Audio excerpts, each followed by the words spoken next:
Monsters infiltrated the world, causing it to succumb to despair. People fought until their last breath to safeguard the place they called home. Among those brave souls was the protagonist of this story, Carcelian Levantine, who fought against the menace just as viciously. Many years passed with him battling countless monsters, relentlessly piling up dead bodies with the only blade he had and not an ounce of fear in his heart. Then finally, a day came when he fought Ern's brother from another mother.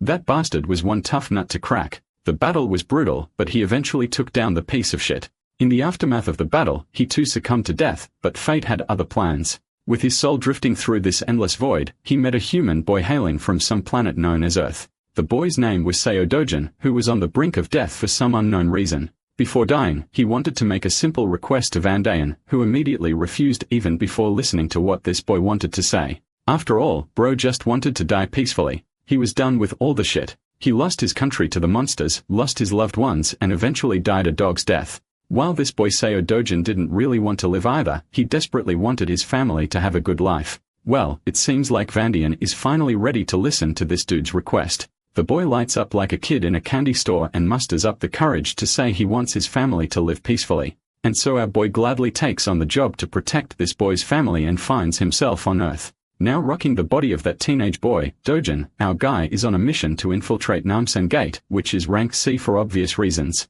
Only registered heroes are allowed to enter, so the automated machine keeps blaring at him to scan his ID card, which our guy obviously doesn't have. He simply crashes through the guarded and authorized building to enter the gate, triggering the security alarm blaring about the infiltration. Once inside, he starts walking around trying to find monsters to smash. That's when he stumbles across a party of heroes, folks who have official licenses and permission to be there. They assume our boy is someone who got lost and offer to show him the way out, especially since they are heading for the exit too. Dojin stays silent, giving off a weird vibe. Even these heroes can tell something's off. He's wearing casual clothes and doesn't look like a hero at all. Sure, porters nowadays dress more casually, but our boy's outfit is way too simple for its own good. And what's up with that bag on his back? For all they know, he's probably just a clueless porter who got abandoned by the party he originally came with. Then again, they are not so sure. Dojin finally speaks up, acknowledging why they are feeling super skeptical, but makes it clear he came here on his own without any hero's party. Hearing this, one of the heroes sighs, understanding the reason behind our boy's presence. He has seen plenty of cases where people catch a hard boner to become a hero and hunt monsters after watching some flashy TV commercials. But that burst of motivation can get someone killed real fast if they barge into gates recklessly without going through legal procedures. First, you need to get officially certified as a hero. Then you go through training and testing. Not to mention, this gate is C rank for a reason. If you're a rookie just starting your career, you'd better go find an F rank gate before you lose your life for real. After listening to this dude yapping and generously handing out advice no one asked for, Dojin makes it abundantly clear he doesn't need shit. Naturally, the crew of heroes is bewildered by this kid clapping back with such a cold tone.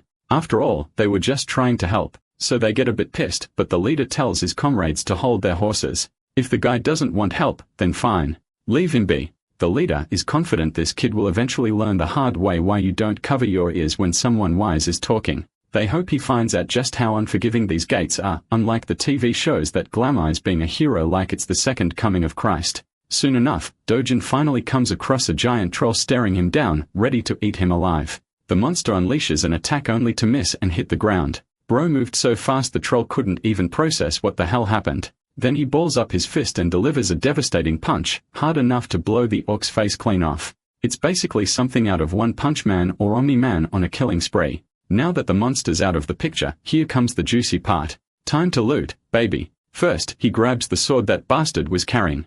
Then he uses that same sword to dig further into the monster's body and extracts a shiny gemstone. It's actually a low-grade magic stone, so insignificant that Dojin never even bothered with them before in his previous life. But since he's broke right now, he's got no choice. Suddenly, more monsters swarm the area, pissed after seeing their buddy decapitated. Dojin turns around and chucks the gemstone so fast, literally blows one of their heads clean off. The other two dumbass charge in like they've got some death wish they want fulfilled. Well, Dojin's more than happy to grant it. While he's wreaking havoc, we cut back to the crew of heroes trudging through this monster-infested territory. Currently, their minds are still stuck on the encounter they had with that young man. The orange-haired woman is actually worried about Dojin's well-being, fearing he might end up dead. But the leader of the pack assures her that's highly unlikely. If he is some unauthorized guy who barged into the gate, agents from the control center will find him soon enough. Those agents on missions are always B rank or above. And since this gate is C rank, there's no way in hell he's dying here. As long as the kid steers clear of recklessly rushing at monsters, he's got no chance of losing his life. The baldy agrees with his leader's assessment. He's pretty sure the arrogant brat must be trembling in fear, waiting for the agents to save his ass from doom. Well, the story is pretty much the opposite. It's our guy who's literally making these plus-sized sandbags shake in fear. One punch and the prey is down. He's so fast they can't even touch him, let alone crush him under the weight of their blades. He appears right behind one of the dumbass and delivers a kick so hard it demolishes the guy's head. With all the suckers down, he grabs one of their swords and proceeds to harvest the sweet magic stones all for himself. After a while, he's done stuffing his bag and ready to leave. Though, honestly, he's pretty disappointed with today's grind. It's basically deadweight in his bag, all those low-grade gems. Right then, one of the agent guys finally spots him and calls out to his buddies. Before our guy can fully turn, those suited men give him a tough stare down. First, they explain they are from the gate control center and suggest he show his hero registration card. If he's unregistered, he has to come to the control center with them. Our guy isn't sure about that, which makes the suited dude tense up even more and get colder, insisting he cooperate and follow the proper procedures. The only response the suits get is annoyance etched all over our guy's face and all this unnecessary drama killing his mood. Then again, bro ain't got the energy to argue. He just turns to leave. Since words aren't working, the suits threaten handcuffs if he refuses to comply. Physical force may be used if necessary. One of the more impatient ones dares to grab our guy's hand and threatens him with the injuries he'll sustain if he refuses to cooperate. What's worse, all responsibility will be on his shoulders. So it's everyone's best interest to solve things with words, not violence. Seems like Dojin's done with all the yapping, so he grabs that bastard's hand back and warns him to stop sticking out like a thorn in his path.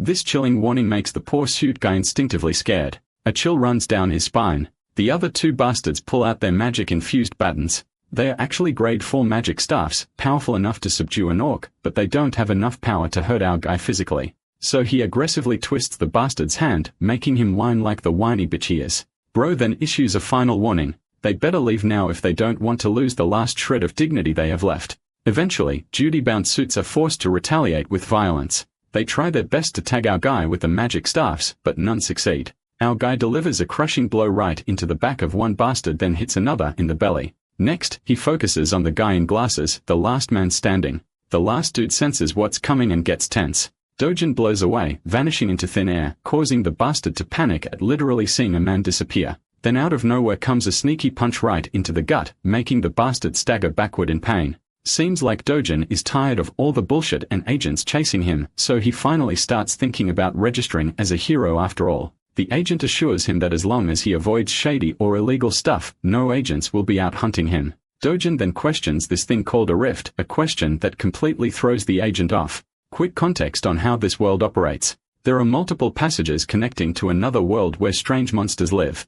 These passages are scattered across the world. The gemstones harvested from monster corpses are used as new energy sources, making them highly coveted. Because of this, the government oversees these passages to maintain full control over each one. Every government-controlled and open passage for heroes is called a gate. Passages that aren't controlled or enclosed are known as rifts. Back to our boy who finds it ridiculously annoying that these suits follow him everywhere, accusing him of trespassing no matter which gate he passes through. The poor agent explains that if an unregistered hero enters a gate without permission, the control center is automatically notified and agents waiting nearby are dispatched immediately. Since our guy is thinking about entering a rift, the agent makes it clear these aren't as easy to access as any gate. Trespassing into a rift results in a strict punishment, no warnings, no plea deals. Dojin isn't interested in hearing any of that, so he grabs the poor guy by the face and throws him aside like a trash bag. By now, the poor agent regrets not calling headquarters. This shit's way over his pay grade. Before leaving, Dojin takes one last glance at the trash agent lying there, thinking about what a weakling this dude actually is.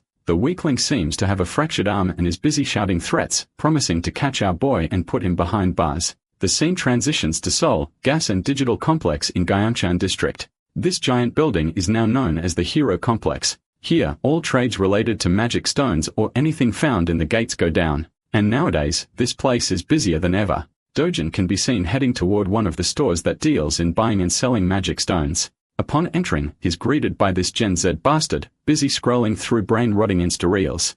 When Dojin says he wants to sell some magic stones, the cunning shop owner immediately starts preaching about his business, claiming this branch offers the highest prices to their clients. He even goes as far as saying they are the best in the whole country. Dojin finally puts all the low-grade gems smeared in monster blood on the counter, causing the store owner to put on this sour expression like he just got boned from behind. He's seriously grossed out by all the blood stuck to the stones. Regardless, he doesn't complain and moves forward with the transaction. Dojin is asked if he wants some coffee while the stones are being processed.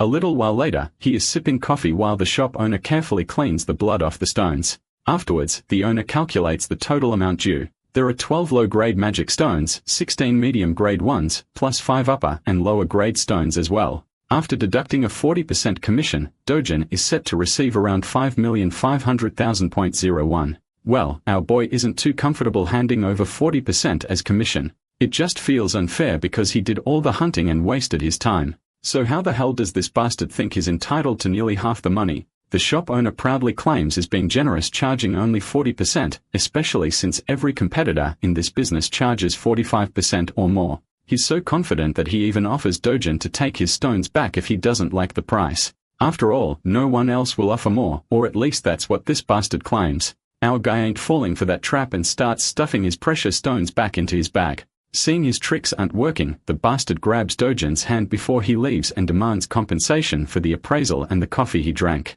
It's 30,001 for the appraisal plus an extra 10,000 for the coffee. Not to mention, all the blood he had to wipe off ruined his expensive towel. With everything added up, Dojin supposedly owes the guy around 350,001. Dojin isn't giving in to these unreasonable demands no matter how hard this crazy bastard pushes. Seeing nothing's working, the bastard stoops to street-level tactics and threatens Dojin with the C-class heroes he has as his guards.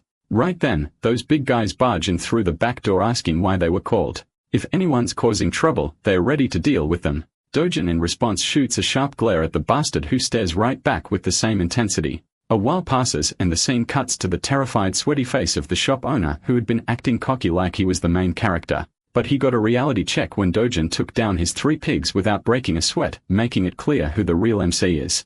My guy then walks up to the counter and smoothly negotiates the commission down to 1%, no questions asked. We all know there's no arguing when someone like Dojin is staring straight into your soul like that. So the deal goes through and Dojin walks out with a fat stack of cash for the haul he collected with his sweat, or rather his fists. His grandma and sister are both in total or at the huge amount of money. Grandma Pa even suspects Dojin is pulling a fast one with fake bills, but the guy quickly clears that up, saying the money came from lending cash to a friend who started a business that ended up doing really well. Grandma isn't sure if her grandson even has a friend like that. He tries to convince Grandma with another lie that it was a childhood friend.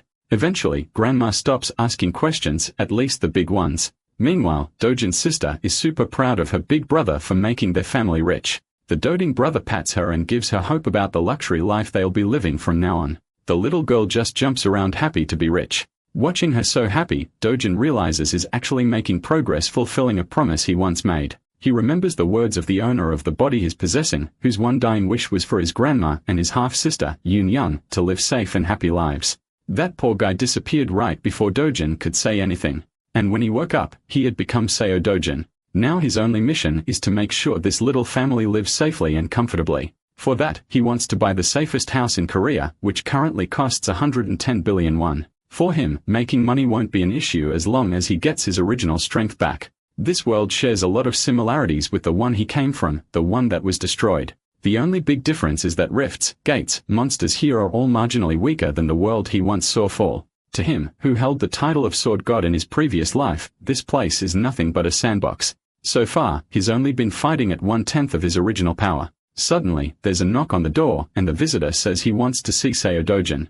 Bro stands up and decides to answer. As he opens the door, he finds 2 thugs standing outside. These guys are here to claim a debt Dojin owes, an insane 48 million won. Seeing this, Dojin's sure these are loan sharks. The real CEO Dojin borrowed money from before he left this world for good. Though it was supposed to be just 5 million won originally for his grandma's hospital bills, these guys are charging crazy interest to demand 10 times the original amount in no time. They know he's been making money through gates lately, so they want him to cough up the cash since it's all documented in the contract. But the only repayment these bastards get is a jaw-busting punch right in the big guy's face. That single punch sends the poor thug flying, leaving his partner with his jaw hanging in disbelief. Our guy then gives the scrawny bastard a deadly stare to remind him that over 9,000,001 has already been repaid. So if you do the math, these bastards should be paying him interest. With another punch that makes the bastard cry like a bitch, Dojin tells him to tell his boss that Dojin's coming to pay a visit. The scene then cuts to the shopping mall, bustling with life.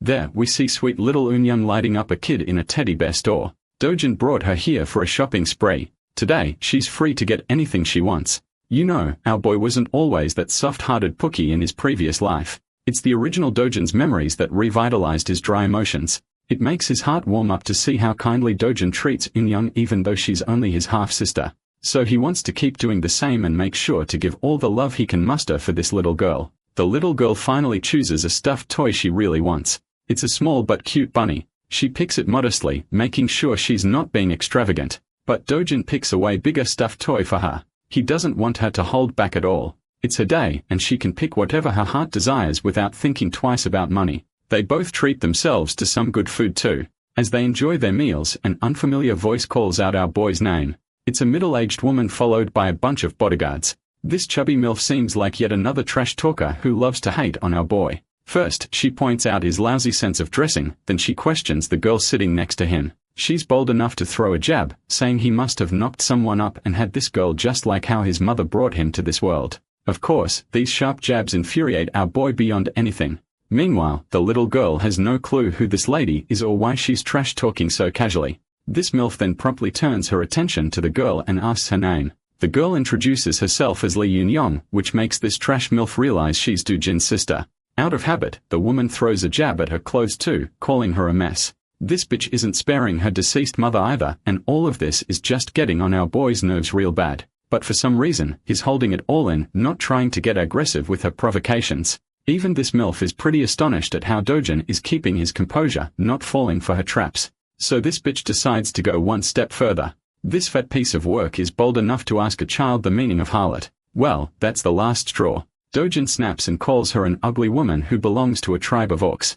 Of course, the woman is left wide-eyed and mind-blank after getting caught off guard. Let's have a little context to understand why Dojin has been tolerating this woman only so much. You see, Dojin was born an illegitimate child and lived in poverty. At the tender age of 7, his mother died, and he barely made it to his father's house. With his father marrying a new woman, he was shunned by everyone. It only got worse after his father's legitimate wife gave birth to a son, and Dojin was ignored completely. Things got so bad that he got kicked out of the very house he lived in. So he lived with his half-sibling at his grandmother's house. As our boy reflects back, he feels pity for the original Dojin who had to endure all this and still tried to keep a smile on his face like he had no pain in his life. But now he wants to change everything. Seems like this woman is his stepsister, which explains why he was trying to hold himself back, but he won't tolerate her no more. He recalls how he shared a roof with this orc of a woman and she's just as disgusting as ever. Not only is her personality messed up and her appearance orc-like, she's also dumb as hell. He further crushes her spirit by dropping brutal bombs on how she's a wreck with an inferiority complex.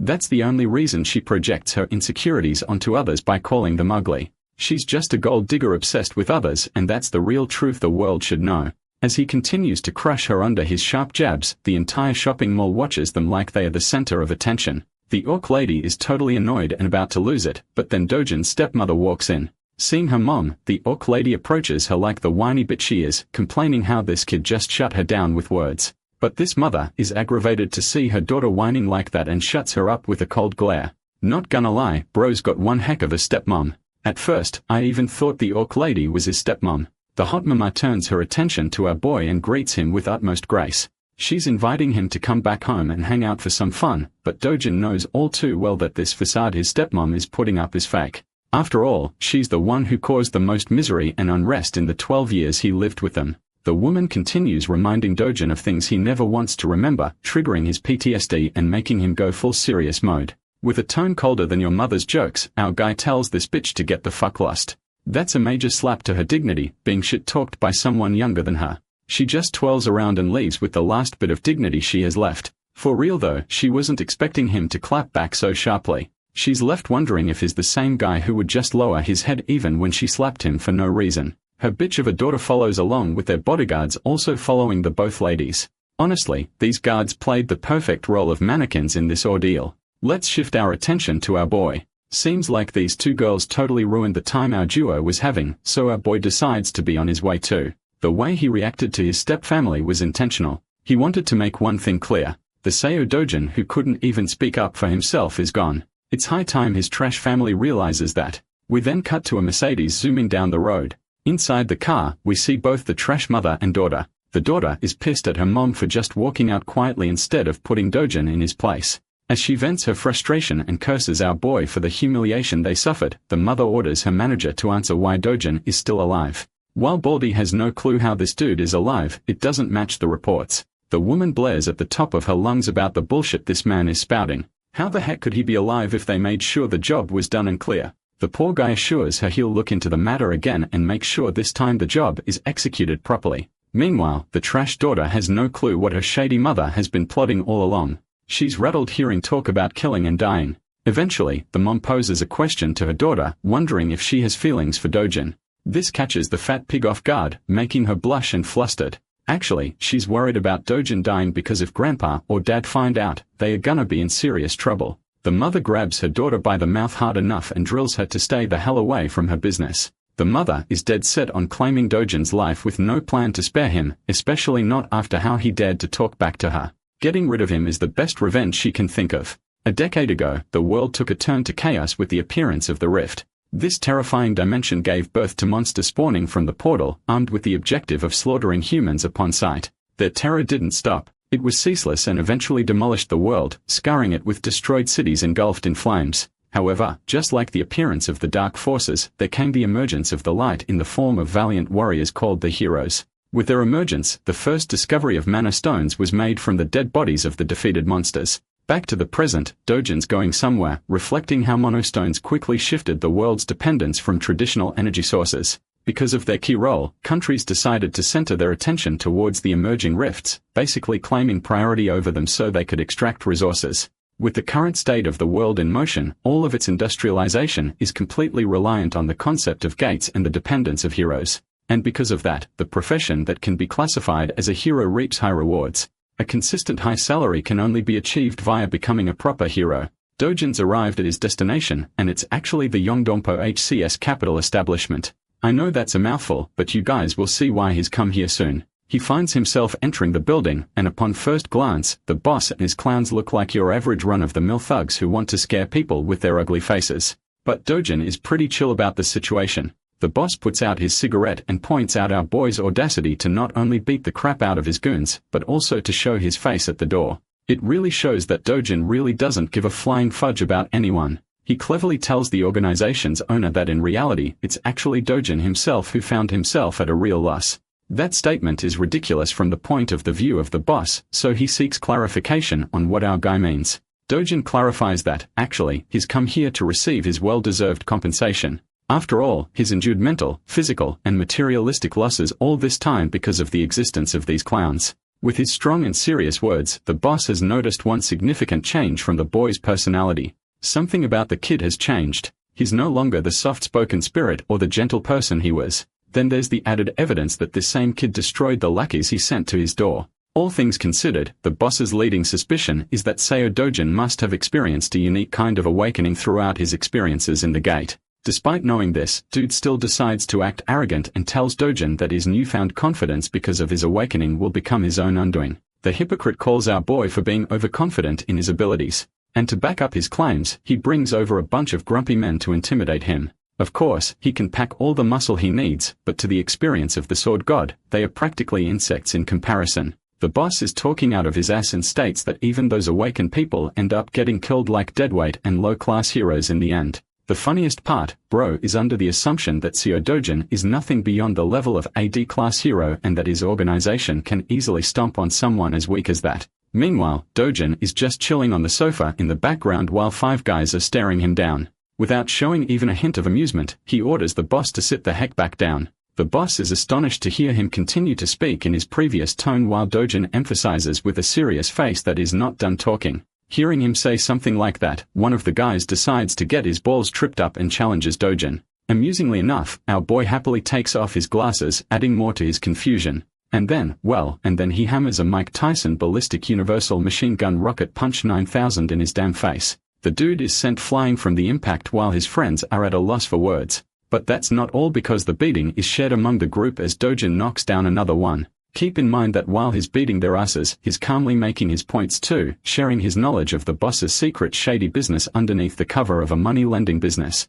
Dojin aims to punch down an orange-haired punk and proves his knowledge of the counterfeit identification business he pulls. Having landed his punch, he tells the boss that he's in search of a hero identity to officially register as one and make money. Ducking the strike of the final guy, Dojin returns the blow with triple the love, and that's how he made the entire group sleep with his special sleeping routine. Works 100% of the time. Dojin continues his demands, stating that he's in need of a foolproof identification that doesn't cause any trouble for him in the future. The boss is left starstruck by what happened in the span of a few seconds. Our boy reminds him that he's only got one day to forge the identity for him. Some of the men didn't intervene in the fight, by the way, which is a compliment to the NPCs because they are the type to challenge God while being a level 1 rookie in most stories. The boss is out here tripping for life as he begins to question and assess Dojin's skill level. At the least, this guy appears to be B-class in strength. Bro is so lost in his thoughts that he has to be reminded by the kid to snap out of it. He happily accepts the job too.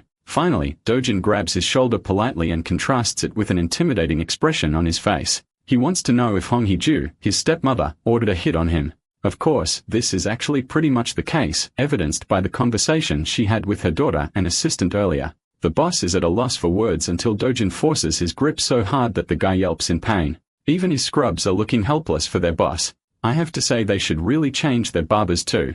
Anyway, the boss breaks down and reveals her heinous strategy. This cruel scheming woman actually wanted to suck the life out of Dojin's bank account, forcing him to so much financial instability that he doesn't have any other way but to take his own life to escape from it. Now that is a definition of an evil fucking plan, especially towards your son, even if cast away. Those were her orders. Dojin hears this, and after enough of his begging and crying, he lets the man free, questioning if that's also one of the reasons they locked him inside the gate. The boss turns into an innocent little guy who had nothing to do with that incident, even going as far as to reveal that he wouldn't get paid for the execution if he died inside the gate. That's probably one plausible reason why he couldn't have done something like that, and it already has Dojin thinking. He utters the words Keng Chul-woo, which is actually the name of the guy who brought him to the gate in the first place. Effectively, Dojin wants to know every last piece of information of the guy until tomorrow.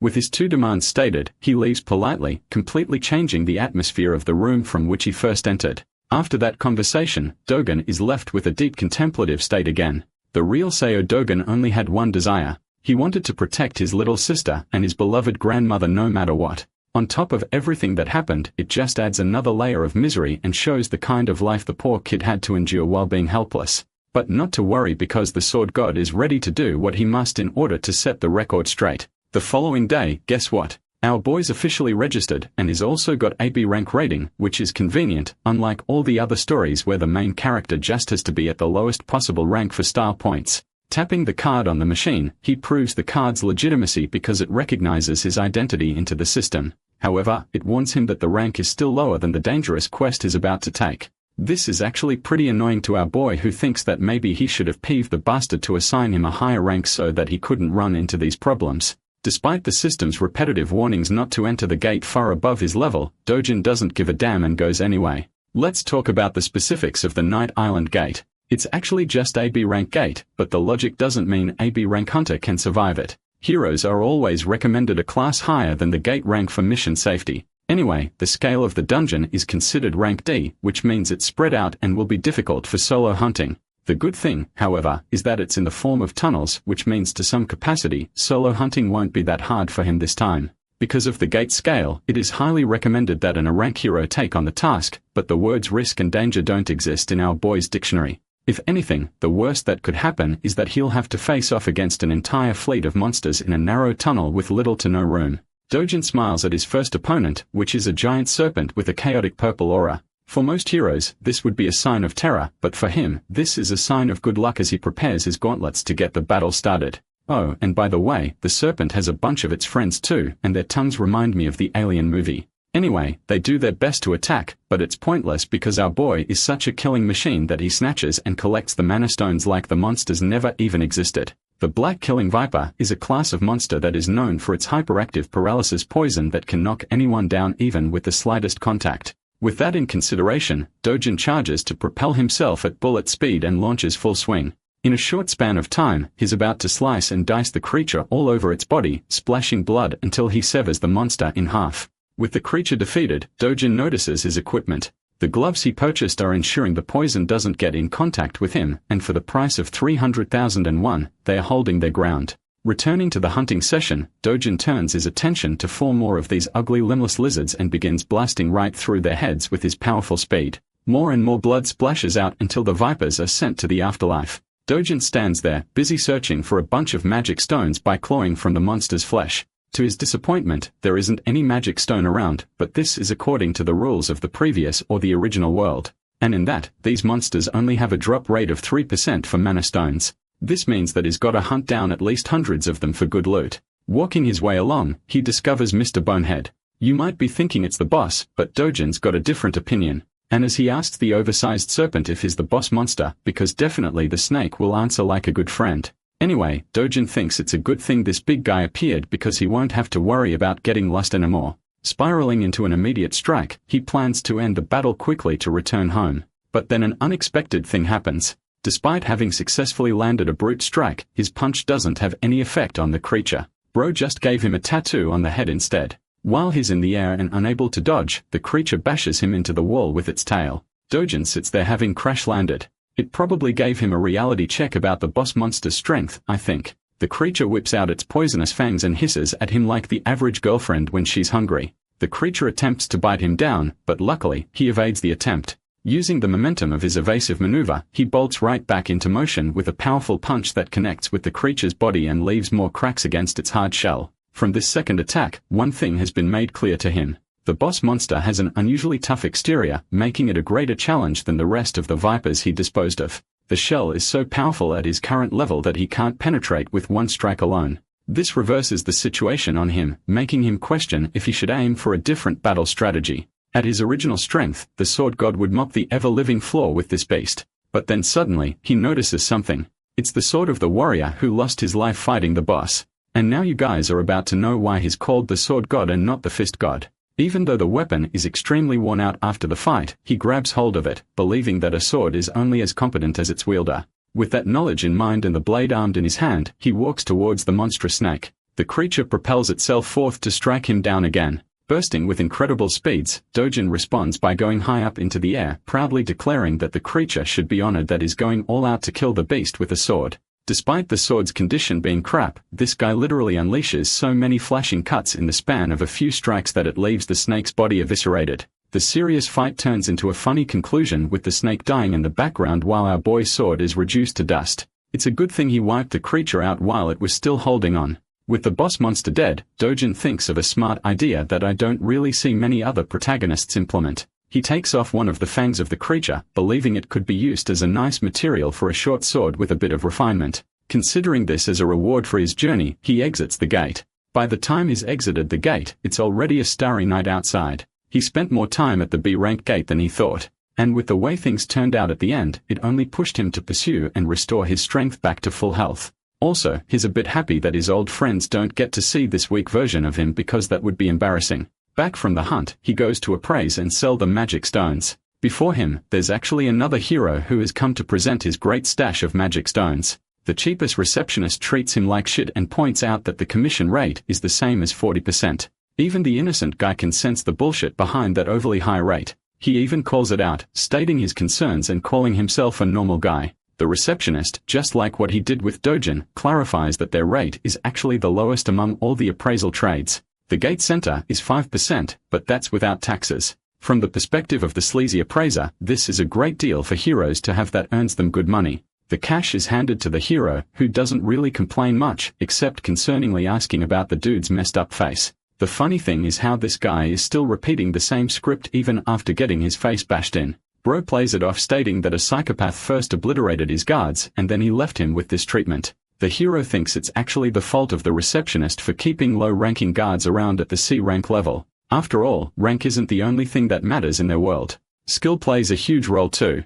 Rank is actually a false representation of one's abilities and only updated to keep the system intact. The hero is wise to mention that the people of the same rank have a huge variance in skills and abilities, so they can't all be treated the same. Then there's also a difference between a lame watch guard who sits all day guarding the shop and a hero out there who is actively hunting down beasts for a living. Even though this guy is actually giving him some solid advice, the joker of a receptionist just wants him to stop yapping and leave already, which he does, offering to help the little dude out if he ever needs something. As is leaving, our boy walks right past the guy, looking as cold as ever. Upon seeing him at once, the receptionist flinches and bugs the F out. He points at Dojin, shouting that this is the psychopath that made a mess out of him. Turning back to face them both, the hero is actually pretty impressed. He notices our boy's lean physique for his height. Still, the fact that he made a mess of the guards here spirals the man to gear up for a fight, questioning if he's the troublemaker. The one thing I like about this guy is that he isn't offended for petty reasons. He actually believes that Dojin is misusing his powers as a hero by bullying civilians in his normal life.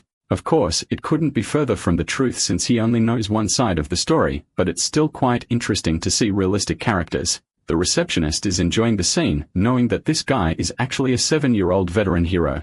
If something happens to him here, the guy has plenty of connections he can abuse by giving them Dojin's name. Without really giving a damn about who he is, our boy turns back and simply tells the boomer to piss off. This only spirals the guy into being provoked because all of a sudden now it's really looking like he's being an asshole. Dojin asks if the guy is looking to exact revenge on him. Hearing those words, the veteran hero is provoked. However, being the responsible hero that he is and from the experience he has, he knows that it is unwise to take battles against other heroes as it almost always results in deaths. It's actually an even higher rate of death than a fight against monsters. Recalling that fact, bro literally chills out and turns his back, leaving the receptionist at a loss for words. Dojin turns to the sleazy appraiser and asks if he's got a problem he's looking to address. Before the guy could answer, he tossed a bag full of magic stones to appraise and convert into money. These precious shiny babies are all high-grade magic stones, which really begs the question on who this guy really is from the perspective of the receptionist. Calculating the amount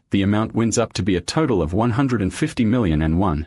It seems like a lot at first glance, but to Dojin, it's far too little for a day's worth of hunting. He asks for the cash, but the receptionist reminds him of the commission rate they have to calculate beforehand, which obviously draws a scary look from our boy. Remembering that the rate is only 1% in their little deal, he cools down and tells the guy to wind up the rest of the amount to him. Now inside the mind of the hilarious appraiser, he wants to beat the shit out of the guy for having so much audacity, but it's only in his imagination that he can do that. Speaking of which, the receptionist expresses that there has to be approval from upper management for an amount this huge. Without wasting another breath, Dojin demands that he get the approval right this instance. So the guy quickly phones his boss, whispering the details of their situation. But before he can smoothly wind up a deal, Dojin snatches the phone and directly tells the boss to hurry up with the payment. The boss is okay with doing so, but he just wants the phone to be handed back to the employee. Returning it with pleasure, Dojin accidentally, or should I say intentionally, smashes the phone into the wall. The employee is shivering at the sight of his smashed device as Dojin instructs him to quickly prepare the money now that things are cleared up.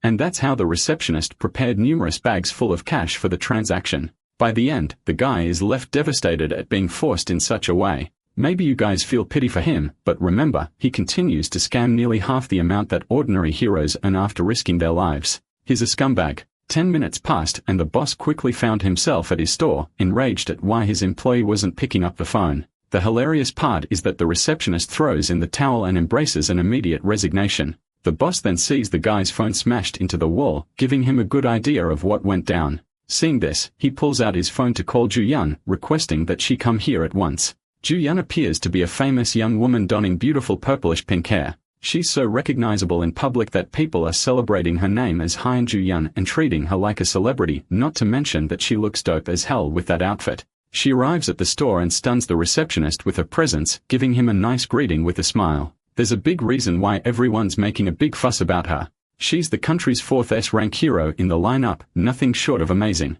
People have sprouted rumors that she's the niece of the boss, but then it makes him question what she's doing here. Confirming the claims, Ju-Yun expresses that she was called here on behalf of her uncle's request to take care of a reckless hero. Intrigued about the situation, the stylish S-ranker sits down, ready to hear what's going on. In the next scene, we can find our boy with his absolutely ripped body meditating out in the sun. It's true that he's been hunting for a whole day, and yet the rewards he reaped from it weren't amazing at all. With the way things are going, he's worried about the future. First and foremostly, he needs to get to a level where he can clear S-rank gates on his own. That means he has to train to restore his original strength. You heard that right, boys. It's training arc time. Dojin's biggest challenge in this current life is that unlike the previous world, the mana density of this one is thin. That means that even if he does his best to gather mana with his current rate, it will take 3 years at the minimum to come close to his original strength, even more if things get rough.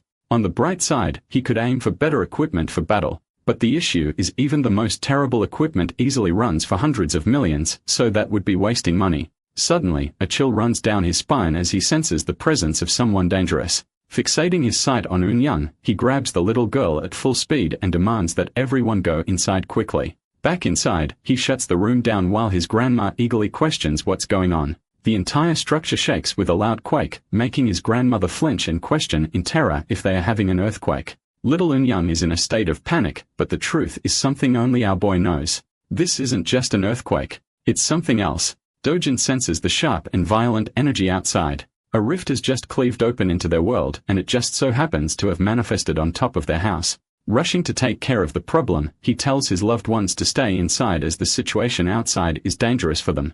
At full speed, he cuts into the entrance of the rift where the last thing he hears is the cries of his grandma and his sister calling out his name. The scene switches to the Seoul Hero Association where its members are made immediately alert at the sudden emergence of a rift on top of the Mappo region. It appeared after 63 days of the last emergence. Realizing that the White Lion Guild is the closest to Mappo, the manager wants his staff to contact the guild at once and alert the nearby heroes to join in to control the situation. Upon closer inspection of the rift's exact location, he discovers that the rift appeared on top of a residential home. This is a tricky situation even for them because if on the off chance a civilian enters the rift, they are practically guaranteed their demise. Not to mention that the rift won't allow anyone else to enter after that.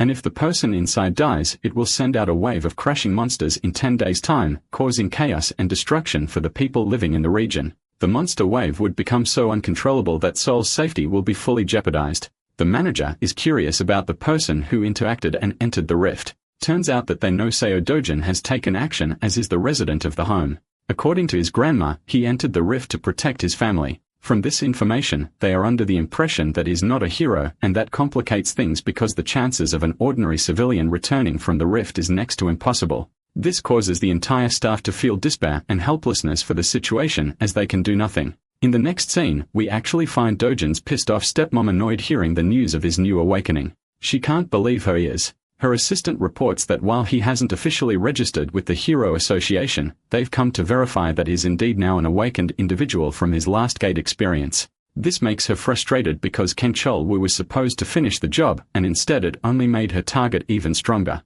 Going batshit crazy, she smacks her fist on the table, questioning why the hell they couldn't just manage to kill the guy on their own. The fact that they also took money for executing a failing job is also a reason for her to get angry. Roaring at Manager Lee, she declares her frustrations with Kang Cheol-woo by sending him a message. If he doesn't kill Dojin personally, he'll owe her 10 times the amount in return. But to her surprise, her assistant surprisingly reveals that they may not even require contacting the guy anymore, sharing the discovery of the new rift just on top of Dojin's house. Having confirmed that he entered the rift, it's clear-cut that he won't be making out alive. Hong Hee-ju is happy to hear the news and the implication that he won't make it out alive. She calms down, appearing normal for once, and tells the assistant to assess the situation until they get more news.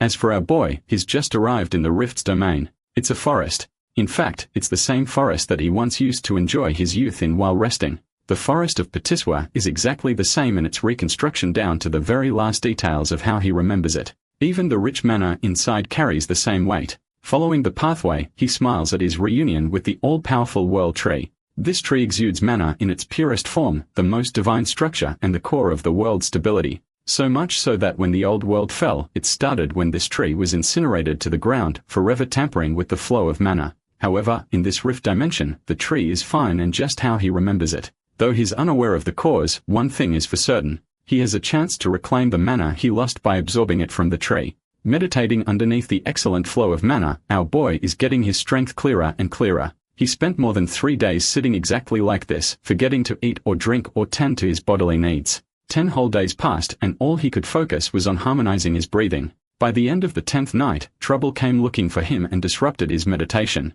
These alien-like creatures are called the Volcana, and they've come to burn the tree just like how they did it in the past. Only this time, our boy is there to prevent the tragedy from happening again.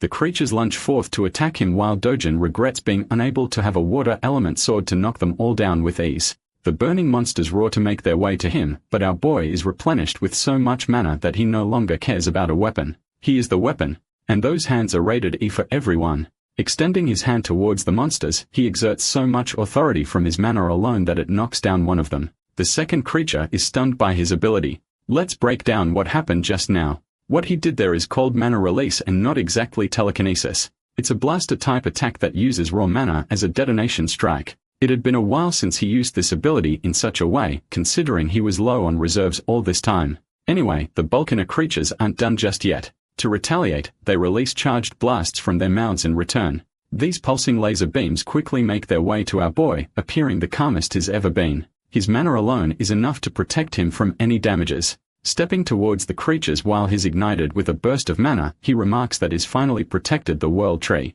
And now he's ready to play for a bit and enjoy the fruits of his training. The ugly bastards are trying for another energy blast attack, but our boy quickly catches two of them and forces their mouth shut. This way, their own ability charges up and explodes inside their mouth, leaving behind a headless corpse of flames. The corpses of the creatures wither away, dropping 2 valuable magic stones for him to use. But that's just a couple of them down. Dojin is enjoying his life, thrilled to unlock something called the Eternal Ember after defeating these guys. Joyfully cutting his way past the monsters and smacking them all down with a grin, he's finally glad to steal a good load of mana stones from them. The one-sided slaughter continues until he wipes out all of them. Dojin has won the lottery ticket with how many stones they are dropping. Among them, he also discovers a small coin or a seed glowing in gold. This is called the Eternal Ember as he picks it up in his hand. With this, he's reclaimed control of more of his power as he crushes the chip and unlocks its flames. The way he's casually playing around with the ember reminds me of Tsukuna from Jujutsu Kaisen. Now in any normal case, the ideal strategy here would be to keep gathering mana from the world tree. However, the current state of his body has reached its physical limit for armor absorption. The second way of doing so is actually absorbing the ember, completely altering the state of his mana and transforming it into fire mana. And he does exactly that as his body produces a rush of flame energy. Now, unfortunately, in his previous life, he felt zero need to do this and didn't care about the Eternal Ember at all. However, now it's required for him to fully absorb the embers and it takes, like, 10 whole minutes just to get one finished.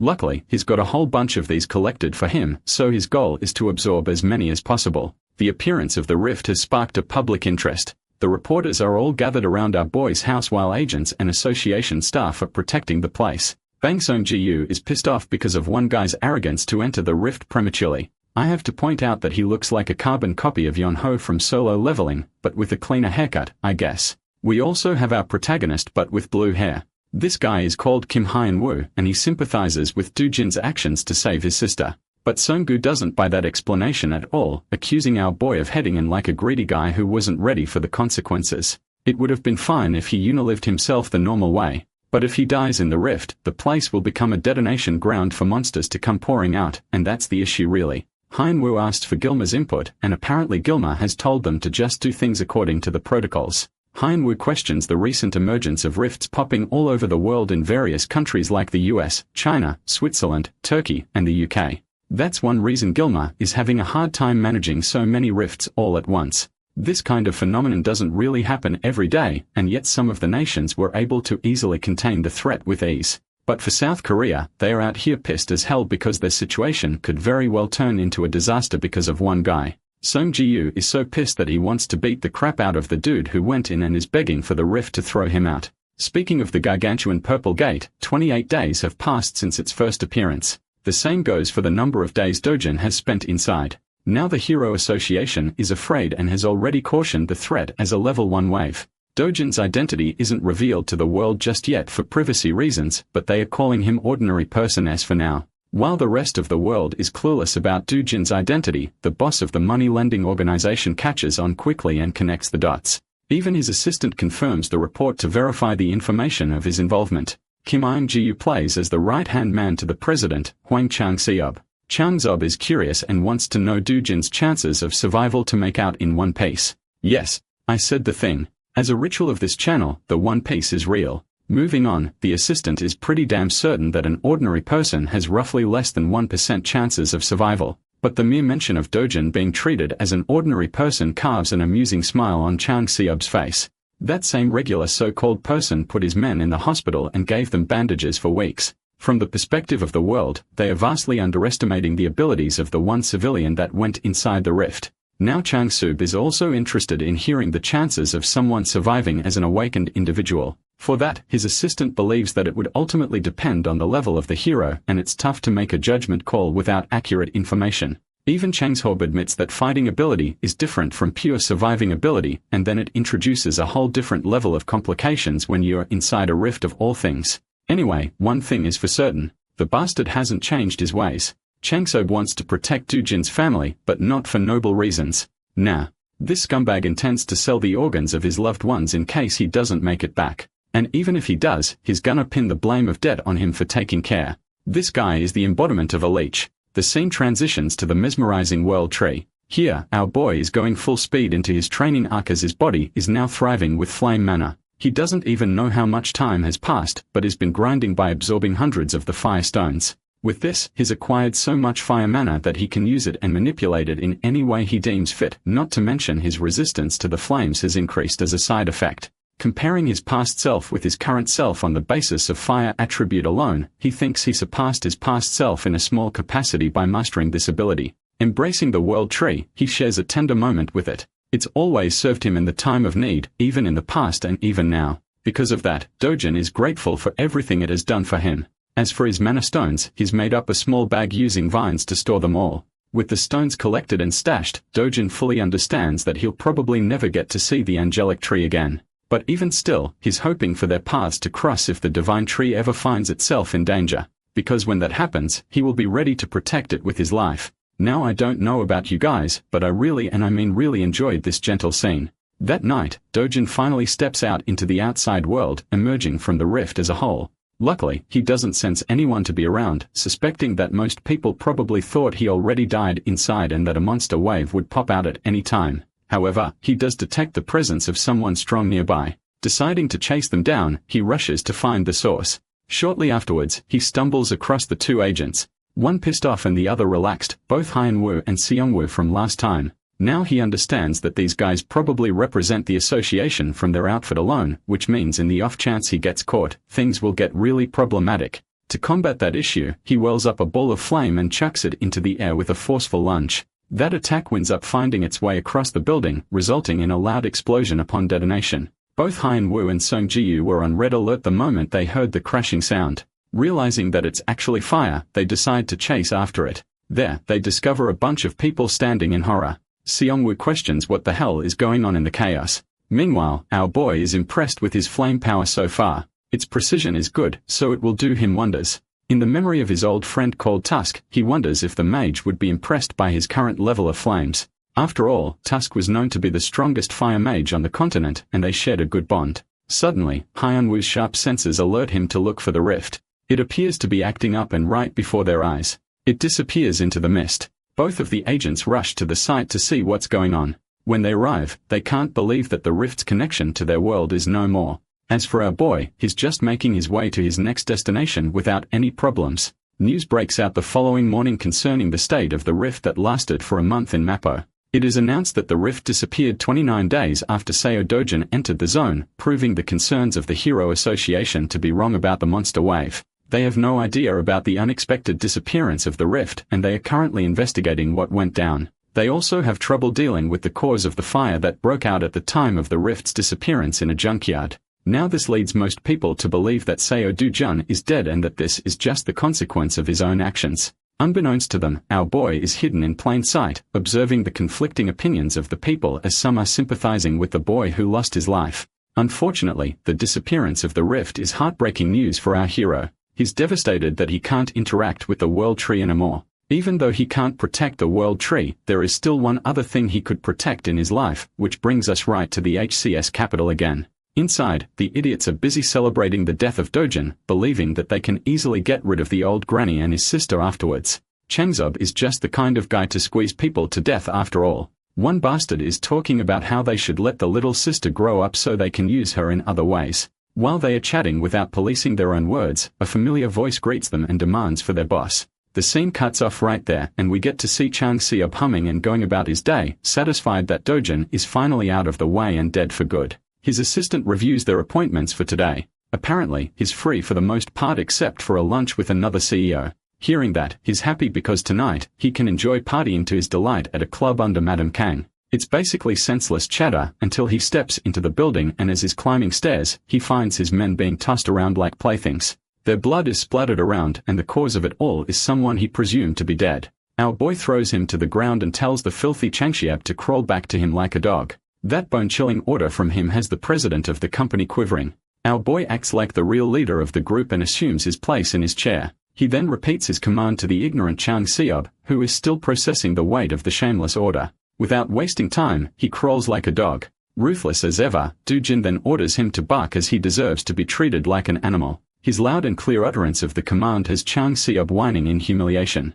It takes a second for him to bark successfully, but our boy is not satisfied at all. Our boy personally makes sure to make an animal out of him by forcing him to bark repeatedly for everyone to hear. The president is reduced to being less than human just like the people he treats. Dojin points out that scumbags like him only act obedient on the surface, but end up backstabbing you right when they find an opportunity. Declaring his filthy name, he chillingly tells the man that his life has plenty of experiences dealing with second-rate humans like him. Pleading and begging for mercy, Changxiab is prepared to serve like a loyal dog if necessary. But Dujin has heard enough and whips a heavy slap across his face. Just that much force is enough to knock the wind out of the guy and spurt out blood. His assistant watches the scene unfold until his name is called. Dujin addresses him as the new boss of the company and recommends that he stop working under a bastard like him. Knowing that these guys are so ready to stab people in the back, he orders the assistant to kill Changxiab with full permission. Of course, it's a task too heavy for a competent servant like him. He apologizes and objects by stating that their leader has a lot of connections, so things will get really bad if he's the one appointed the boss instead of Changxiab.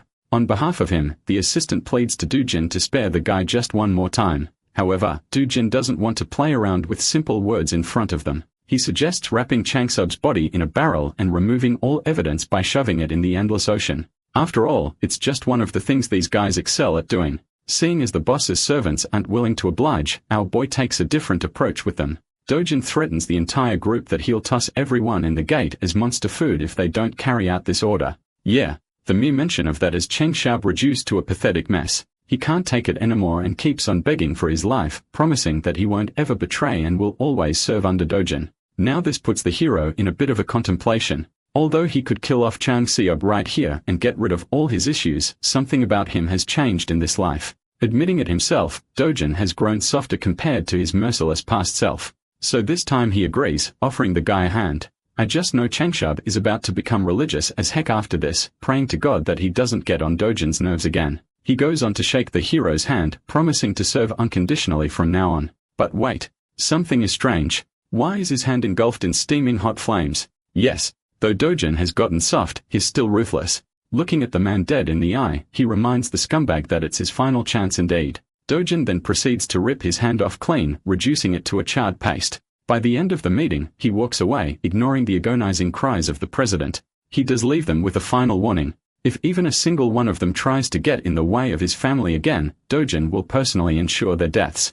As for their new job, they are forever deemed responsible to protect his family for the rest of their lives. Now that's how you handle traitors. Officially speaking, the man known as Seo Dojin was just a blip in existence that vanished along with the rift. In reality, he's actually dining in the local McDonald's. The government, Hero Association, and all kinds of media outlets quickly moved past him like yesterday's news. They all treated the civilian who entered the rift as a dead man. Even if he came out and told the world that he was alive, no one would buy it. Furthermore, surfacing after a solo rift mission would only bring headaches and trouble his way. That subdued dog, Huang Changsub, is currently helping him find a new and suitable house so he can afford to move leisurely for the time being. Dujin finally got the chance to feed his sister some delicious fast food. He also informed her of their plan to move out to a better neighborhood, and she could not be any happier. She can now go to kindergarten like kids her age and enter elementary school the next year. When the topic of school came up, little Yoon Young's mood took a turn for the worse. Dujin was alarmed. He is used to slaughtering abominable beasts, but coddling a kid is not in his arsenal. He was taken aback when her sister confessed how other kids tease her for being an orphan. Hearing his adorable sister's plight broke Big Bro Dojin's heart. If she does not want to associate with the mean kids, she doesn't have to. Those little bastards will get what's coming for them eventually. Finding out that she wouldn't have to attend kindergarten to be bullied anymore, Yoon Young was hyped. Inwardly, Dojin is devising a plan to send his little sis to a prestigious private school where no one would dare look down on her. That night, Seo Dojin found out that Kim Yong-gu had stashed his grandma and sister in some random motel while he was stuck inside the rift. Glasses bastard almost broke his back trying to apologize. He reasoned that the motel is under the management of their company, so it is safer than any other place. Dojin does not have the energy to mess with lackeys tonight, so he just enters the room and sees his grandma once more. Little Yan Yan pounced on him with a bear hug, and Grandma held his hand with tears petering from her eyes. She's just glad to see her grandson come back alive. At first, the hardened warrior was stunned. But once he felt the warmth coming from his family, he accepted the love they had for him with a smile. Little Eun Young has taken a liking to McDonald's, so they've been dining in that absolutely real place a lot. Today, she asked questions about Big Bro's job, being a hero. When asked if she likes having a hero for a brother, Eun Young nonchalantly answered that she does not.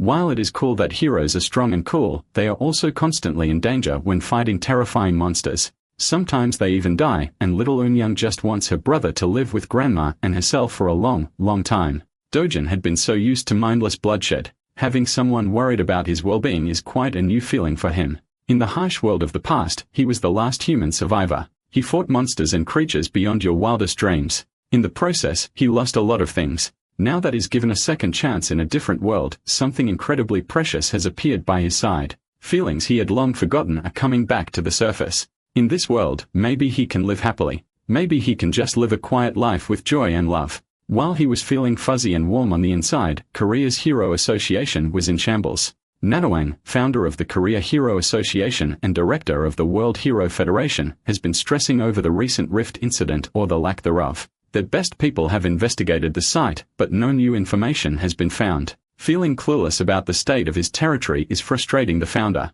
It's not far-fetched to believe that a spontaneously disappearing rift can potentially reappear at any time. His assistant tried to agree with his worries. She thought it would have been better if a wave had occurred. At least they would not have to worry about unknown variables. Director Tai Wen cuts her words off before he gets angrier. While he is worried about uncertainties, he thinks it is fortunate that no one was harmed. Natai Wang is one of the top 100 respected and strongest heroes in the world. It is widely speculated that he would easily be elected with the most votes in history if he ran for president. His words and influence could easily topple domestic conglomerates if he wanted to. Thankfully, his interests lie in neither the power of a nation's leader nor the wealth of a conglomerate. The only thing he cares about is the safety of his people. In other words, he's a real one. Even if it takes time, he wants a more thorough investigation covering the rift's perimeter. The residents around the nearby area have already agreed to sell their properties to the association, so that shouldn't be a problem.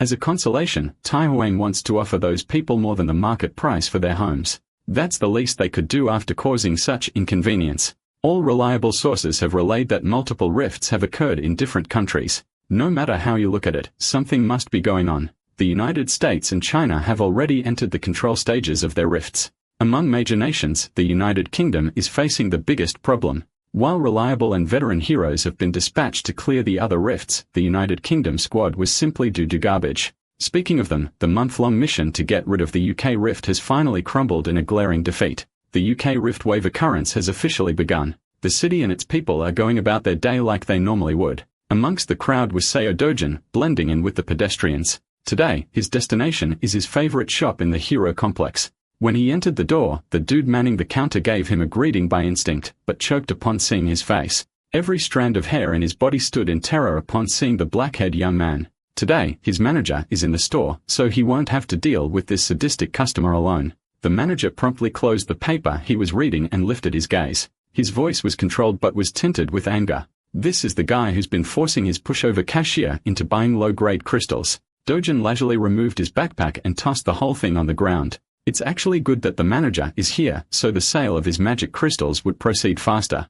Mr. Manager expected another batch of low-grade crystals to spill on the floor. He's not interested in such small-time business. Dojin does not like being turned away when all he wants is fair trade. The manager or any other sane business owner cannot afford to accept just a 1% fee. It would be better if the young man just left. Dojin asserted that refusing to do business with him would be a massive mistake that Mr. Manager would regret. The manager continued shooing the young man away, not even bothering to look at the bag. This is the last warning he will give before things go down.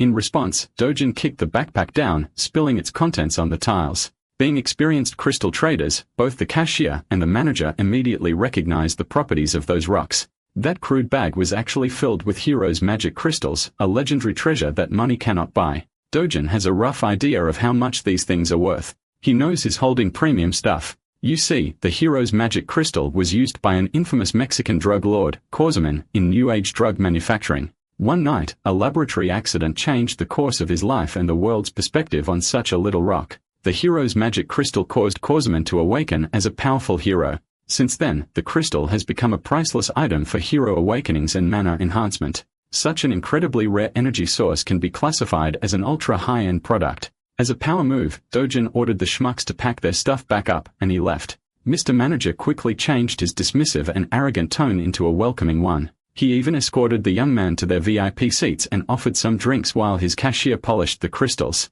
Dojin liked reversing the situation in its head. 1 second, he was being driven away. The next, he was sipping on some iced beverage. His opening demand was full price with a 0.5% commission. As soon as the manager expressed a sign of bulking, he threatened to pull the deal. In prior trades, Dojin agreed to 1%. Now he's lowering that already abysmal rate even lower. Frankly, he's just doing that out of annoyance. In response, the manager lowered his head and tried to give the sincerest apology he could muster. Well, Dojin is tired of hearing empty apologies. They can either accept his rate or he'll take his business elsewhere. It's that simple. At the counter, the cashier is inwardly cursing Dojin for being such a rude prick. Seeing that his acting wouldn't convince the kid to give him a bigger cut, the manager locked in and gave a lengthy lecture about magic crystal markets and pricing. Dojin doesn't have time to listen to such long-winded yapping, though. He finished his drink and got up from his seat, making the manager panic. Feeling the deal of a lifetime slipping away from his fingers, the manager offered a 9% commission. It did not work, so he proposed 8%. This continued from 8 to 7, 6, and 5. In this range, his shop won't be making any profit at all. While the manager is in the pits of despair, Seo Dojin pounces and agrees to settle for 1% out of respect for their past dealings. Inwardly, the manager wanted to scream and curse the blatant extortionist. He just can't bear to let go of the product. The next words that came out of Dojin's mouth nearly made the manager piss his pants in excitement. Aside from the one he brought today, he has about 7 more bags of those priceless crystals. With that being said, the contract was quickly produced and signed. After a few minutes of officiating the deal, 67 billion and 1 entered Seo Dojin's bank account. That's about $48 million. At this rate, his 110 billion and 1 house doesn't seem so far off. The problem is that getting more high-grade magic crystals through normal gates is a time sink. If he could find a way to freely travel through rift zones, he could easily farm treasures like a madman. While looking at his phone screen, an administrative message was sent out to everyone in the country. The wave outbreak in the southern region of the United Kingdom had been finally announced to the general public. In the meantime, everyone is banned from traveling to the UK. After reading about a real problem in the real world, Dojin lost interest in messing with the manager of the shop. In the past, no matter the country or which association was involved, he might have intervened to seal the rift himself. But he's not that guy anymore. He has more fulfilling matters to attend to. Tonight, dinner is on Dojin and they are getting expensive meat. Little Yunyong's mouth watered at the sight of pork and beef marbling over the grill. The expensive meat and succulent side dishes just kept on coming to the table. Worried that they were spending too much given the price tag on the menu, Grandma slowed down and asked her grandson if this was okay. 250,000 won for 100 grams is pretty steep. Dojin dismissed her worries right away. After making a killing with his crystal harvest, they could eat as much as they wanted and it wouldn't even make a dent in his bank account. Yunyong's first bite made her fall in love with the taste of the wildly luxurious beef. Dojin continued adding more and more to the grill as Grandma watched in apprehension. Hell, there's another package of fresh ribs, prime ribeye, strip loin, and skirt meat coming to the table soon. At this point, the scale is just ridiculous. How could 2.5 people even finish that much food? Well, Grandma is underestimating the appetite of a protagonist. To knock her out of her worries, little Yunyong convinced Grandma to give the expensive stuff a try. Unable to refuse the offer of her sweet girl, Grandma caved. 1 bite of that expensive meat was all it took for all her worries to dissipate into nothing. Afterward, the happy family enjoyed their extravagant dinner filled with smiles and laughter. Unbeknownst to Dojin, an attention-grabbing young woman just entered the restaurant. The necks of the other guests almost broke wherever she passed by. The woman made a beeline towards Seo Dojin and decisively called his attention. She just wanted to talk with him for a moment. Nothing more, nothing less. Before she could elaborate on her reason, Dojin cut her off for interrupting his family's dinner. If she wants to say something to him, she should come back when the freaking meal is over. Han Juyan pulled out the name card, hoping that the young man would change his tone upon her name. Much to his dismay, Dujin just kept on grilling and eating meat, disregarding her presence altogether. And so the renowned S-rank hunter swallowed her pride and patiently sat in the restaurant's waiting room. With a star like her sitting within normal people's vicinity, she naturally became the center of attention. Men and women kept stealing glances at the woman standing at the pinnacle of heroism. She's not only fourth in the national rankings for S-class heroes, but most people would also even place her within the top 10 most beautiful heroes in the world list. Every civilian around was asking the same thing in their minds. Who the hell is making Han Juyan wait? Ignoring the blatant whispers around her, Juyan recalled the brief interaction she had just a few minutes ago. As far as she knows, Seo Dojin entered his first gate 2 months ago. He made it out alive and is now under suspicion of becoming awakened. He was widely believed to have died in the recent Mappo Rift incident, but here he is, alive and eating with his family. Aside from all the details that don't seem to make sense, a single sharp look from the young man had an S-ranker like Juyan on edge. A newly awakened guy cannot possibly reach S-rank in under 2 months. Right? Even the oil tycoon, Kafmore, who spent his wealth on magic stones, took about 5 months to reach the peak. Rationalizing what she felt, Juyang reckoned that Dujin must have some kind of unknown special ability. Finally, Dujin, Grandma, and little Eun-young have filled out with their bellies full and their mood lifted. Near the exit, Juyang walked over to finally have a conversation with the mysterious young man. Before she could open her mouth to speak, another party sauntered into the restaurant with an air of superiority. Dujin's eyes turned sharper than usual at the sight of the man. This scavy-looking bastard did not expect to see Seo Dujin alive and kicking after their excursion in one of the deadly gates, the lunatic Kang Cholwoo.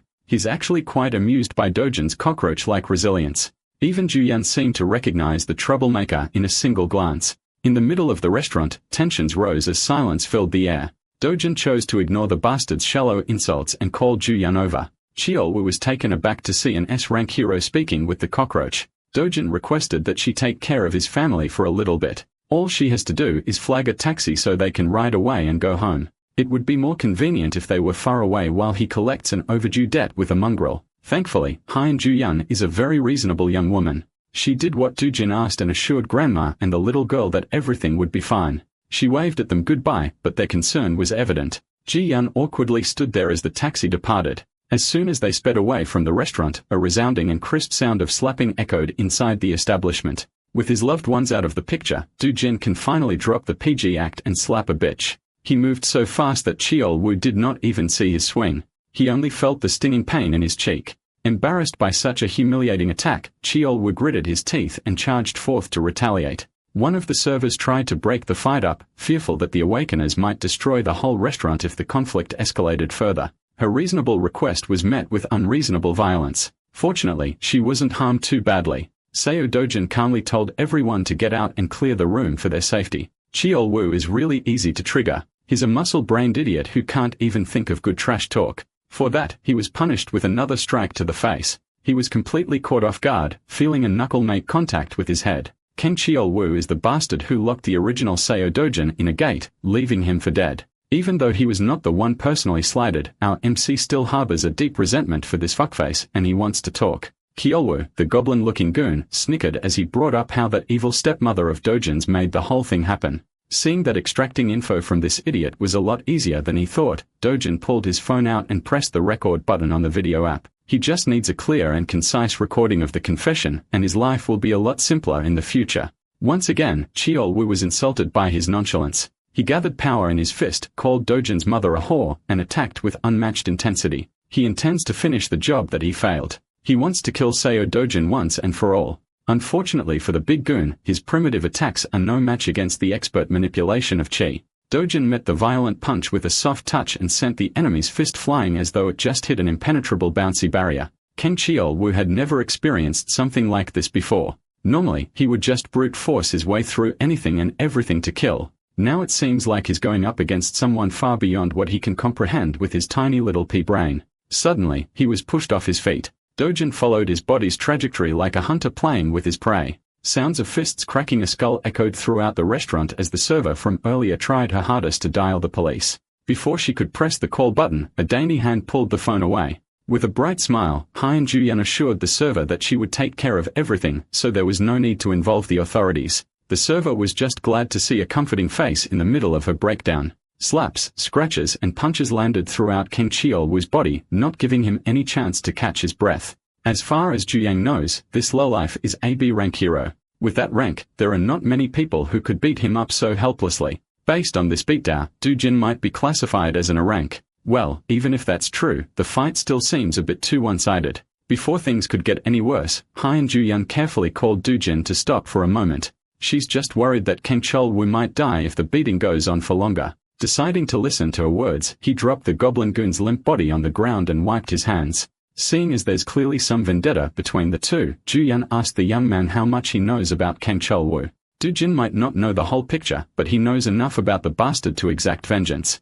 Hien Ju-yun warned him that this piece of dirt, Kang Cheolwoo, is connected to Ken Yong-pyo, an S-rank hero. Well, Dujin already knew that fact, and he didn't see any problems. Ju-yun had never met anyone so reckless and insane. This dude doesn't even care about whatever consequences he might face at the hands of an S-ranker. Hien Ju-yun elaborated that Ken Yong-pyo is very protective of his delinquent cousin. This restaurant incident will surely reach the ears of that powerhouse. When that happens, blood will be spilled. Dujin scoffed at Ju Yang's worries. He's the last person who would be afraid of some hotshot S-ranker. More than the problems for the future, he's more annoyed at the fact that Ju Yang knows so much about his life. Now that the goblin goon is down, Dujin's enmity has transferred to the nosy S-ranker. Face to face, the feral young man stared her down. Hien Ju-yun was not a pushover by any means. She won't cave from a simple intimidating eye contact. Changing the subject, she apologized for the sudden visit and brought up her agenda. She was just asked by her uncle to come by and talk. After she found out about the bag of Hero's magic crystals he sold off, Ju Yang wanted to get her hands on the rest. She is willing to buy every piece he has no matter the price. Dujin warned her that it won't be cheap. He has a lot of precious treasures stockpiled after all. She assured him that the assets of an established S-rank hero are beyond normal people's imagination. Well, it's not like he's opposed to selling his goods. He just has one condition before transacting. It's nothing much, really. Just a little favor. At least for someone as renowned as Hien Ju-yun, that is. Elsewhere in the city, the sound of expensive alcohol bottles hitting the floor can be heard. Dojin's evil stepmother is crashing out upon learning new information about his allegedly dead stepson. Her people were so sure that the kid died in the rift, yet now she's receiving word about how the Dojin survived like a resilient cockroach. Press F for bald man here. Having a boss like her can't possibly be fun. You can't blame him for the misinformation. Even the Hero Association labeled Dojin dead. Evil stepmother doesn't want to hear excuses. She wants actions instead. To make things worse, they just received news about King Cheolwoo's defeat at the hands of Dujin. At this point, it's safe to assume that Seo Dujun already knows who's really responsible for his attempted murder. Hearing that she might be implicated, evil stepmom gulped in terror. She's not afraid of Dujin. She's more concerned about the hassle it will bring when her father or husband finds out about her dealings. She can cover everything up. But if word gets out to the media, the group's stock price will nosedive. So she ordered her people to intercept the media. If they mess up, T Group and W Group will surely cut all deals and advertisements. First and foremost, the police must also be on their payroll. In that regard, evil stepmom's people have already moved to cover all bases. Knowing that they have a little bit of competence lifted some pressure off her shoulders. Baldy Director Lee then whispered that no matter how many cover-up jobs they do, what they are doing is not a fundamental solution to the real problem.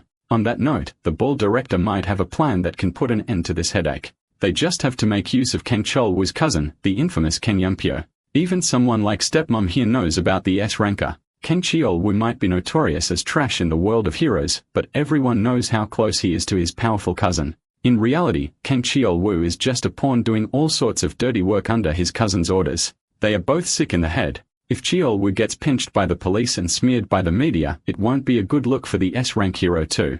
In fact, he's already taken action to deal with this public relations disaster. Evil stepmom made up her mind. She wants to meet with Ken Yong-pyo as soon as possible. In addition, that dog, Hwang Chung-sub of HCS Capital, has blatantly allied with the enemy. He's taking care of Dujin's family now. For that, stepmom wants a prosecutor on the phone in a minute. Those who abandon her camp must pay the price in full. The very next day, we follow a group of heroes entering one of the 37 rift zones in Korea. Among those rift zones, 5 zones are being turned into secured gates. The rest can only be raided by heroes affiliated with hero associations with coordinated schedules. Today, Miss Hien Ju-yun is leading a team herself. With her S-rank ID, she has practically limitless entries at any gate. Among the diverse crowd of heroes equipped with fancy equipment and weapons stood a young man wearing a beat-up hoodie. Han Ju-yun chose a rank Zhongyuan Ju's Cleum Guild as a temporary group for the hunt. It's very rare to be a part of an S-ranks hunt, so they are hyped. Ju-yun reasoned that she simply wanted to do something fun and stretch her muscles a little bit. In reality, she had to set up this whole situation just to give the young man in the back clean entry to the gate. Seo Dojin agreed to sell the rest of his magic crystal stockpile at market price to Ju-yun if she let him into the restricted rift zone. He just wants to earn more money by hunting in higher level zones. While it's true that rift zones house all sorts of treasures, going into such a difficult one for a certain profit without fear is just insane. Well, she doesn't really care either way. She just needs to get her hands on those hero magic crystals. After a few minutes of traversing a dark tunnel, the group finally came out of the other side to a brightly wooded area. Unable to rear her curiosity, Inju started bugging Ju-yun about the real identity of the young man shadowing their party. Ju-yun just introduced Ju-jin as someone she knows, but no one is buying that half-assed answer. Inju speculated that he might be Queen Ju-yun's boyfriend. Tired of all the buzzing, she gave Inju a partial truth and confessed that the young man was there because she owed him a favor. It's not every day an S-rank hero owes someone. While the party was lost in their respective conversations, a giant shadow blotted the sun from above. Everybody turned their eyes to the skies and saw the beast. Being in a rank guild, the Cleum heroes instantly responded by drawing their weapons and getting into their respective positions. The first encounter was none other than the fearsome cockatrice. Like the expert raider that she is, Ju-yun took charge and barked clear and concise orders. Jinju and Du-yun are in charge of defense, while Seung-ho aims for the legs. Before she could finish assigning everyone their roles, a figure blurred as he shot past everyone. With a single impactful leap, he closed the aerial gap between him and the flying beast. Seo Dojin disregarded the long-winded group plans and leaped for a one-on-one with the bird. The Cleum heroes were slack-jawed.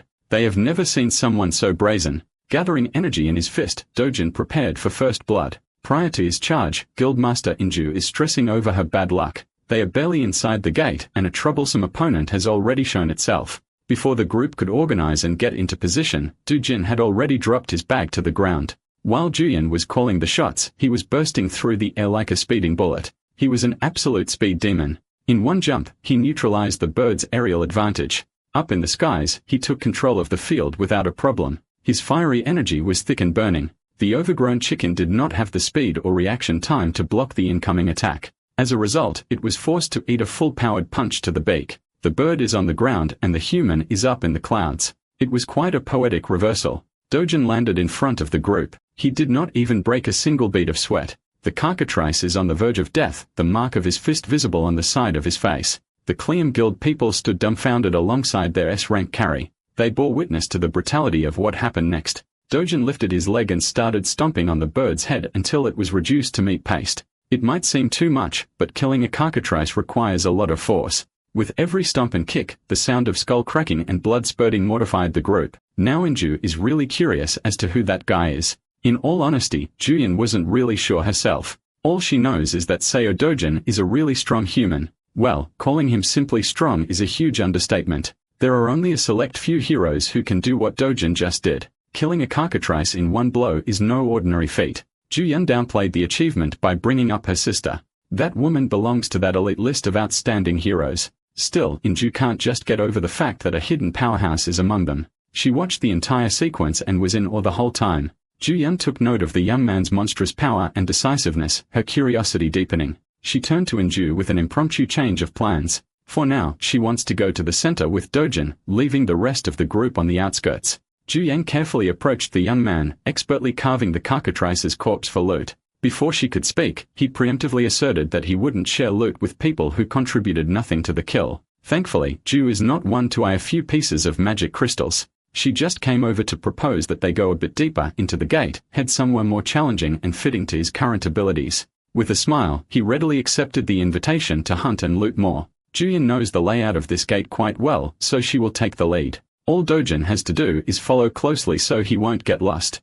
Without warning, she sped off into the distance, her speed causing a sonic boom. Dojin calmly watched as her figure vanished into the horizon. After slinging his bag to his back, he took a running pose, storing energy in his muscles. With an instant first step, he kicked an explosion that almost blew the Cleum Guild heroes away. Inju reckoned that if Ju-yun is a bullet, then that man moves like light itself. Left by the two powerhouses, the miscellaneous heroes turned to their guild leader for their new plan. Of course, trying to follow those two ahead is utterly impossible. Today, they must accept that they are sidekicks and small fries. Nevertheless, this is still a decent gate with plenty of monsters to hunt around the outskirts. In the outside world, normal people praise them as powerful rank heroes. But in front of a real S-ranker, they are not even worth mentioning. Zhu Yang and that man are leagues above the entire force of Cleum Guild. Speaking of those two, their race across the woods is proceeding hastily. While maintaining breakneck speeds without much effort, Zhu Yang kept on checking her flank for signs of Dojin. Upon seeing no signs of the guy, she started softening up and thinking that she might have overdone the initial run.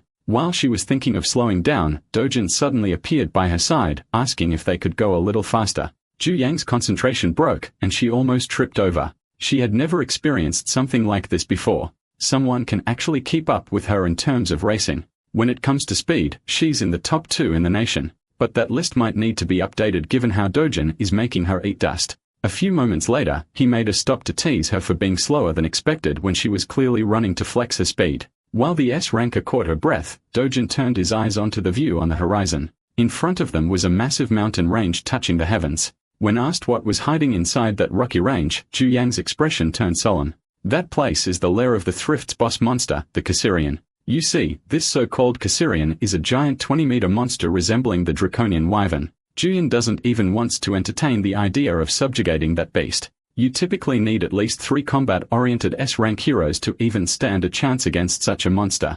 One thing Dojin knows about Caesarian is that it has a chance to drop the imaginary grade magic crystal, a treasure just below the highest grade possible. Since such an enticing reward is waiting for him, he won't let it slip through his fingers. Obviously, Julian is opposed to such a reckless idea. Well, Seo Dojin is fighting that draconic bastard with or without her. Julian watched as he fearlessly sped up, aiming to scale the mountains to slay the beast. She felt as though she did not have a choice but to follow him into insanity. Something grim awaits the duo inside the boss monster's lair. Bursting with unfathomable confidence to take down a beast that easily gives 3 S-rank heroes trouble, it really shakes Ji-Yeon to her core. Do you know what's even more shocking? When she arrives at the site, she finds the same creature, the Caesarian, dead at her feet. The fight's already over, and she has absolutely no idea what the hell went down. Our boy casually plucks his knife from the creature's corpse, leaving her at a loss for words. Julian reflects her shock. The creature he just downed isn't just any boss monster. On that note, she talks about a prominent hero known as Park Hale who fostered a reputation for hunting down monsters like the Caesarians.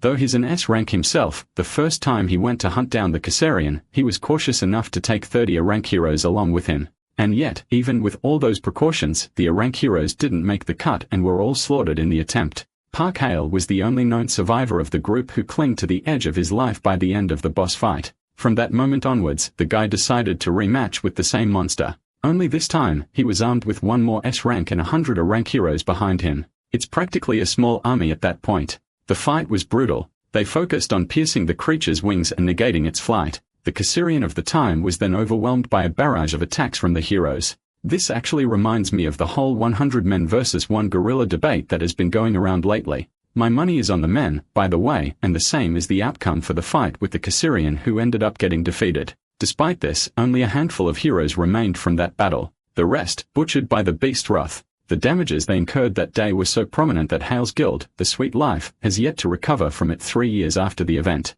And yet, this one average-looking Joe has defeated the same Caesarian monster without much trouble. The funny thing is, with her constant glaring, he reminds her that she ain't getting any of these precious gems for standing around fighting the air. The remark may have annoyed her, but Zhu Yang is more focused on the ridiculousness of the man before her eyes. If she wasn't there to witness the battle, she would never believe in such a conclusion. The same terrifying Caesarian was taken down and obliterated in a single strike at the hands of 1 man. As for Dojin, my boy has successfully harvested the awesome-looking magic stone from the creature's body. He stares at it and tells her that he no longer cares about having an escort to guide him. From this point onwards, he's fine on his own. He also denies taking the rest of the valuables obtained by the dragon's body such as its claws and teeth. Showing little to no regard for them, he turns back to reject her plainly, leaving the S-ranker stunned for life. Instead, he'd rather focus his energy on collecting the monster crystals. He even goes as far as to allow her to keep all of those valuables to herself as a form of payment. Julian takes a look at the creature for a moment and reaches the conclusion that she also doesn't need anything from the beast.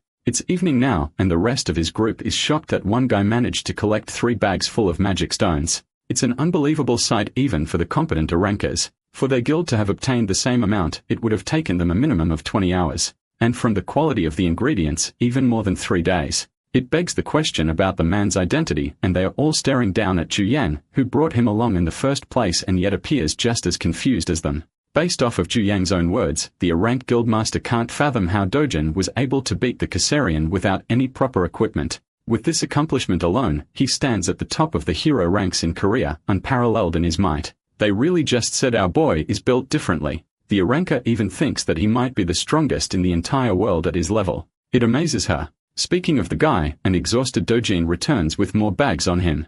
With just 1 day of hunting, he's already collected so much stuff. At this point, the group is starting to think that no one will believe them if they reported this to the outside world. Dojin's godlike power is the definition of insanity to accept. Speaking of which, they are explicitly told not to drop a word of what happened here today in the outside world, something they have to ultimately accept. The gorgeous S-ranker walks up to our boy and talks about a bunch of things. From a distance it looks like they're a couple who is flirting with each other, but that's only in the eyes of their group mates. I guess they are trying to convince themselves that this is the start of a ship. They also think that he's the only guy in the world who looks like a proper fit for Juyan, especially considering their monstrous strength. The funny thing is how the A-rank guildmaster quickly realizes that these guys aren't the perfect couple she envisioned them to be. Instead, it seems like they are having an argument from the looks on their faces. She can't believe that there's a guy in the world with the ability to talk down to Juyan of all people. The shocking thing is how Dojin hands her a bag and leaves quietly without saying another word. It astonishes the guildmaster even more.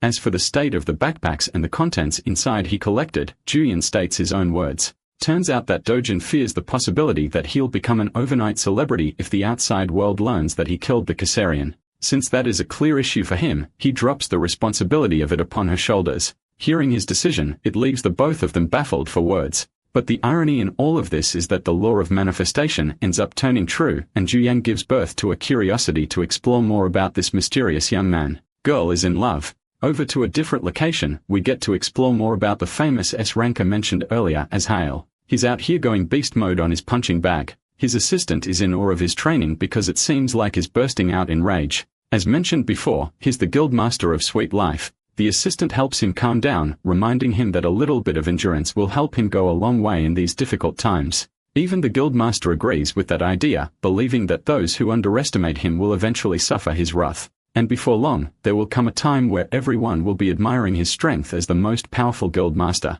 His assistant goes on to bring up Hyle's streak of hunting down Kassarians, which sets him apart from others, even going as far as to say that his name will be etched in the history books as the hero who defeated the Kassarian with the smallest squad. The funny thing is that title will never be overtaken from Dojin by anyone unless Stephen Hawking steps out of the grave and pulls a miracle. The guildmaster shares his enthusiasm with the assistant, going on and on about his own achievements. At the same time, their guild has been suffering major losses compared to what it was 3 years back. And yet, the only thing that gives him a smile is the knowledge that he's the only one capable of best defeating the Kassarian, a fact seconded by his one-eyed servant. On topic of discussing high-ranking heroes, the scene switches to Ken Yunpyo's office, who is currently reading a report on Dojin's eventful evening with Kyeolwoo and how he annihilated Yunpyo's cousin. Even though Kyeolwoo's intentions were to lock the guy inside the gate and trap him for good, a plot twist happened, resulting in an awakening. Also, the client that has tasked them to take down Do is actually the executive director, Hong Hee-ju, who is basically at the top of the wealthiest people in Korea. It doesn't make sense for her to single out a person as her target in front of Yunpyo's eyes. That's until he learns that Dojin is actually her stepson. Though the boy was welcomed into their family at the age of 7, the moment Heeju's biological child stepped into the world, Dojin was kicked out of the family. This fact makes Yunpyo amused as he points out that not even being wealthy can save you from being kicked out. Discussing the payment for the hit, he learns that they are being given 3 billion won for the job, which is tiny in front of him.